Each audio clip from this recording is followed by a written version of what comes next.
Number one అంటారు. అసలైన number one Guru Kashi university. కొన్ని సార్లు కొన్ని సిచ్యువేషన్స్‌లో నీకు సంబంధం లేని దాని గురించి కూడా దాని గురించి రియాక్ట్ అయ్యి మాట్లాడడం వల్ల యాక్చువల్లీ బ్యాడ్ నేమ్ గానీ, బ్యాడ్ కామెంట్స్ గానీ, నెగటివిటీ నీకు రావడానికి రీజన్ ఇదే. అంటే నీకు సంబంధం లేని టాపిక్స్. ఇప్పుడు సంబంధం లేదంటే ఇప్పుడు నేను పొలిటికల్‌గా వెళ్ళాలనుకుంటున్నప్పుడు నా ఫ్యామిలీ మా అమ్మదో, మా నాన్నదో, మా అన్నదో, నాదో, నా మొగుడుదో ఉండదు కదా! హ్మ్. పబ్లిక్ ఉన్నప్పుడే మేము కంపల్సరీ స్పందించాల. నాకు సంబంధించిన నాటికి నేనెప్పుడు మాట్లాడను. హ్మ్. పబ్లిక్‌లో ఏమన్నా తప్పు జరిగినప్పుడు కంపల్సరీ మాట్లాడతాను. నా రిలేటెడ్ ఉంటే నేనెట్లా ప్రజాసేవ చేయటానికి ముందుకొస్తాను. హ్మ్. ప్రజల గురించి ఏమన్నా జరిగినప్పుడు ఉంటాను కాబట్టే హ్మ్. నేను రాజకీయాల్లోకి ముందుకొస్తున్నాను. జరిగిన రిజల్ట్‌తో హ్యాపీ? ఏ ఇప్పుడు రిజల్ట్స్? ఏదైనాన్న ఇప్పుడు జరుగుతున్న నీ సిచ్యువేషన్స్ నీ లైఫ్‌లో. నా లైఫ్‌లో ఐయామ్ హ్యాపీ. హ్మ్. ఇల్లు కట్టుకున్నాను. అవును. రీసెంట్‌గా కంగ్రాచ్యులేషన్స్. పెళ్లి చేసుకున్నాను. యాక్చువల్లీ అదే టాపిక్ అడుగుదాం అనుకున్నాను. పెళ్లి చేసుకున్నాను. హ్మ్. ఇంకా వయసు అయిపోతుంది. హ్మ్. వయసు మీదకొస్తున్నప్పుడు హ్మ్. మనకంటూ ఇంటికెళ్తే ఒక సెటిల్ అంటే హ్మ్. ఒకళ్ళు అడిగేవాళ్ళు ఉండాల. హ్మ్. ఒక తోడనేది ఉండాల. అంటే లవ్ మ్యారేజా? అరేంజ్ ఏంటి నాకు తెలియాలనుంది. అంటే ఆ! నన్ను ఎప్పటి నుంచి ఇష్టపడుతున్న వ్యక్తి హ్మ్. సింపుల్. ఒక రైతు బిడ్డ అనమాట. అంటే వ్యవసాయం. హ్మ్. మా తాతలు కూడా రైతు బిడ్డలే. మా తండ్రి కూడా రైతు బిడ్డే. హ్మ్. అంటే కొంతమంది పొలిటికల్ ఫ్యామిలీ ఉన్నారు. నా బ్యాక్‌గ్రౌండ్ ఫ్యామిలీ అంతా. హ్మ్. మా పెదనాన్న, బాబాయ్ వాళ్ళు. కానీ ఎట్టి చూసుకున్నా హ్మ్. అందరూ రైతులే. ఇప్పుడు మీ ఫ్యామిలీ కూడా రైతే. రైతులే ఉంటారు. రైతే. మా మా ఫ్యామిలీ నాన్నే రైతు. అందరూ రైతులే. సో, హ్మ్. నా భర్త కూడా రైతే. హ్మ్. ఇష్టపడ్డాడు. హ్మ్. హ్మ్. నేను ఇష్టపడ్డాను. అసలు పెళ్లి చేసుకోకూడదు. హ్మ్. పెళ్ళే వద్దు. మనకెందుకురయ్యా పెళ్లి? మంచి మంచి అమ్మాయిలకే హ్మ్. వదిలేసి జంప్ అయిపోతారు. మనకెందుకు అనుకున్నా. కానీ విధిరాతలో రాసిపెట్టుంది. అయిపోయింది. నార్మల్‌గా మీ ఇద్దరు లవ్ మ్యారేజ్ లెక్కే అయితే. Love marriage. లవ్ మ్యారేజ్ లెక్కే. ఓకే. ఏమంటుంటాడు ఆయన? అంటే ఇప్పుడు లైక్ నాకొక డౌటు. అంటే ఈ మధ్య కాలంలో గానీ, ఫస్ట్ నుంచి గానీ మనం చూసుకుంటున్నట్లయితే ట్రాన్స్ వుమెన్స్‌కి అబ్బాయిలు పరిచయం అయితారు. హ్మ్. పెళ్ళిళ్ళు చేసుకుంటున్నా అంటున్నారు. చాలా ఉన్నాయి. చాలా ఉన్నాయి. మంచిగా సోషల్ మీడియాలో రన్ అవుతున్న ఇష్యూస్ ఇవి రీసెంట్‌గా. లైక్ ఉన్నన్ని రోజులు ఉండి వాళ్ళు డబ్బులైతేనేమి గానీ, వాళ్ళనైతేనే గానీ వాడుకొని దాని తర్వాత వాళ్ళని కొట్టడం, చంపేయడం లేకపోతే ఇలాంటివన్నీ జరుగుతున్నాయి కదా! మరి అది భయం ఏం లేదా నీకు? సెలెక్టెడ్ అంటే మన సెలెక్ట్ చేసుకునే దానిలో ఉంటది. మన సర్కిల్ ఎట్లా ఉంది? మనం ఉండే ప్రదేశము, మనం పరిచయం అయ్యే వ్యక్తులు ఎలాంటి వాళ్ళు? వాళ్ళ బ్యాక్‌గ్రౌండ్ ఏంటి? అది చూసుకుంటే ఇటువంటి ప్రాబ్లమ్స్ ఏముండవు. వీళ్ళు ఎక్కడో ఆటో డ్రైవర్సు అంటే ఆ టైప్ మైండ్ సెట్ వాళ్ళకి వీళ్ళు డబ్బు పెట్టి పోషించటం ఇలాంటివి చేయటం వల్ల జరుగుతుంటుంది. సో, ఇప్పుడు నేను సెలెక్ట్ చేసుకున్న వ్యక్తి నేను ముందే చెప్పేసా. నాకు పిల్లలు పుట్టరు. సో, నేను ఉంటా నీతో. ఇప్పుడు ఎంతమంది పిల్లలు పుట్టనప్పుడు ఒక ఆమెని పెళ్లి చేసుకొని ఆమెకి పిల్లలు పుట్టకపోతే మన ఊరు సైడు పల్లెటూరులో మళ్ళీ ఇంకో అమ్మాయినిచ్చి పెళ్లి చేస్తారు. ఆ అమ్మాయి ఉంటది. ఈ అమ్మాయి ఇద్దరూ ఉంటారు కలిసి. ఇద్దరు భార్యలు సీక్రెట్‌గా ఎవడెవడికి ఎన్ని ఫ్యామిలీస్ లేవు. అలా ఆ టైప్‌లో పబ్లిక్‌లో కూడా ఉండేవాళ్ళు ఉన్నారు. క్లారిటీ నేను నా భర్తకి ఇచ్చేసిందేంటంటే నాకు పిల్లలు పుట్టరు. సో, ఇదొకటి మెయిన్ పాయింట్. రేపు మీ అమ్మ వాళ్ళకి మీరు వారసులు కావాలి మీ తండ్రికి. నీకు పిల్లలు కావాలి. సో, చేసుకుంటా. నువ్వు నెక్స్ట్ మీ అమ్మ వాళ్ళు ఏ అమ్మాయిని చూసి చేసుకోమంటే ఆ అమ్మాయిని చూసి పెళ్లి చేసుకో. నా ప్లేస్‌లో నేనుంటా. నా ఇంట్లో నేనుంటా. నీకు టైం కుదిరినప్పుడు రా. అంతేగాని నాకు 24 అవర్స్ వచ్చి నాకు ఉండాల్సిన అవసరం లేదు. ఎందుకంటే తనకి ఒక లైఫ్ ఉంటది. పిల్లలు ఉండాలా. మనిషి జీవితం ఏంటి? వారసత్వం పిల్లలు. ఆ పిల్లలు పెరుగుతుంటే వాళ్ళ కోసం వీళ్ళు బతుకుతూ ఉంటారు. అది జీవితం. కానీ పిల్లలు లేకుండా ఈ ఒంటికి గొడ్డురాయి జీవితం ఎవరు కోరుకుంటారు? మా తలరాత లేక మాకే ఇట్లా అయిపోయిందంటే మనకు లైఫ్ పార్ట్నర్ అన్న బాగుండాలని కోరుకోవాలి. మెయిన్ ఇది ఒకటి తప్పైపోతుంది.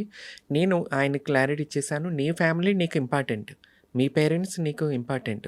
వాళ్ళు చేసుకోమన్నప్పుడు అమ్మాయిని నువ్వు హ్యాపీగా పెళ్లి చేసేసుకో. కొంత టైం నాకిస్తే చాలు. ఈ క్లారిటీ మా ఇద్దరి మధ్యలో ఉంది. నీ మీద ప్రేమ డివైడ్ అయితది కదా! కంపల్సరీ. మరి అదే ఎంతమంది డైవర్ట్ చేయట్లేదు.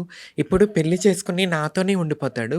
రేపు సీక్రెట్‌గా దేన్నన్నా మెయింటైన్ చేస్తే గర్ల్ ఫ్రెండ్ అని, అదని, ఇదని ఆ రచ్చ కన్నా రెస్పెక్ట్‌ఫుల్‌గా ఆ అమ్మాయి నేను ఉంటే ఇంకా మూడో ఆప్షనే ఉండదు. బయట తిరగాల్సిన ఆప్షనే ఉండదు. ఇప్పుడు ఈ సిటీస్‌లో చూసుకుంటే పెళ్ళవుతది, పిల్లలుంటారు, పక్కన గర్ల్ ఫ్రెండ్స్‌ని మెయింటెనెన్స్ చేస్తుంటారు, సీక్రెట్ చాటింగ్ చేస్తుంటారు, పబ్బుల్లోనో కలుస్తుంటారు, బయటకెళ్ళి అవేంటి ఈ మధ్య హోటల్స్ ఓయే రూమా? ఓయో ఓయో రూమ్స్‌లో కలుస్తుంటారు. ఇయన్నీ బీభత్సంగా మనం చూస్తానే ఉన్నాం. సో, క్లారిటీ ఇచ్చేసి హ్యాపీగా నువ్వు హ్యాపీగా ఉండు, నేను హ్యాపీగా ఉంటా.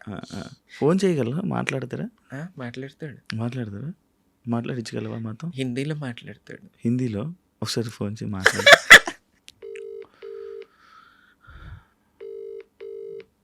हेलो, इंटरव्यू में है, लाउड स्पीकर चालू है, ये रिकॉर्डिंग होती है. आपसे बात करना चाहता है एंकर शिवा. हाँ. Okay. Hello, hi bro. Hi. నమస్తే. నమస్తే. తెలుగు వచ్చా? మీకు అర్థమవుతుందా? नो नो నో, हिं, నో, నో. हिंदी. హిందీ, మరాఠీ, కన్నడ. अच्छा अच्छा, Hindi Marathi Kannada, okay okay. Bro आपको क्या पसंद है तमन्ना में? उनमें हाँ? वो तो नीचे से ऊपर तक पसंद है मुझे. मतलब क्या है? కింద నుండి పైదాకా నేనంటే అది ఇష్టం ఇష్టం. అంట. ఇంకా కొన్ని విషయాలు లైక్ నీ గురించి ఒక 4 మాటలు చెప్పాలంటే ఏం చెప్తారు? मेरा बारे में 4 बात में बोलना है बोले तो 4 बात बोलना बोले तो क्या बोलेंगे आप? क्या बोलेंगे? हम्म, क्या बोलूंगा मैं? क्या कुछ है? सोच नहीं पा रहा हूँ, ऐसे आ नहीं रहा है डायरेक्टली मुझे कुछ भी. क्या लगती हो, कैसे लगती हो? अच्छी लगती हो, हम्म, अच्छी हो, मुझे सपोर्ट करती हो, हम्म, मेरे लिए मतलब सपोर्ट सिस्टम जैसे हो. ఓకే, అంటే అదే నాకు సపోర్ట్ చేయొచ్చు. మంచిదాన్ని, ఆ, తనకి ఒక సపోర్ట్ లాగా ఉంటాను నేను. That wish you happy married life. Thanks bro. Thank you. పెళ్లి చేసుకోవడానికి రీజన్?